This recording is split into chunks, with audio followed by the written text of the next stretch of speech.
All right, let's talk about another big story that we have been following very closely here at Yahoo Finance, and it's America's obsession with weight loss and diabetes drugs. It's certainly tipped the scales this year for Wall Street. Now, pharma companies like Novo Nordisk and Eli Lilly are cashing in on these newer drugs in a class known as GLP-1s, and it could have big implications for other sectors. There's a new note out from Stifel breaking down the potential ripple effects of these weight loss drugs and what stocks are going to be winners and which could be losers as a result. We want to bring in one of the analysts behind that note, Jim Duffy of Stifel. Jim, it's great to see you here. So before we dive into the winners and losers, I'm curious to get your perspective on the U.S. consumer survey that you did conduct. It was all on use or planned use. What did you find? Because I think that's a big question mark right now in terms of what the impact is going to be, is just what the uptake rate is going to look like.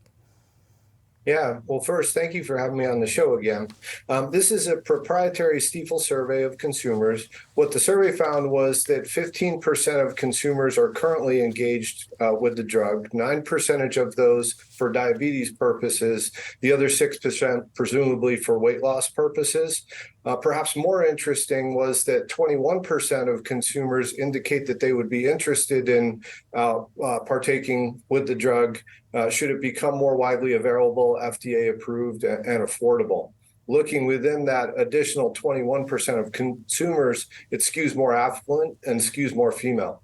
Okay, and so that affordability factor too, because that can play a big role in if they're purchasing more of these GLP-1s, what are they purchasing less of perhaps? And so was there a kind of a sweet spot that the survey really uncovered here? Well, I don't know that we necessarily balance the share of wallet, but we do expect that there will be less calories consumed. The projections of our food and beverage team get to 4% less calories consumed with this adoption. And we do think that there's going to be more apparel spend. Consumers are losing significant amount of weights on these drugs. Some clinical trials, including one released recently from Mounjaro, speaks to greater than 40% of consumers losing more than 10% of their body weight. And so we think those consumers are going to need new clothes. And so we do think this is going to be beneficial for category spend in the apparel space, specifically for names like Lululemon, Contour Brands, which owns the Lee and Wrangler brands, and then Levi's. Jim, how much is it going to move the needle in terms of the impact that it's going to have? Yes, they're positioned to benefit, but I guess when you drill down to the numbers, what does that then look like?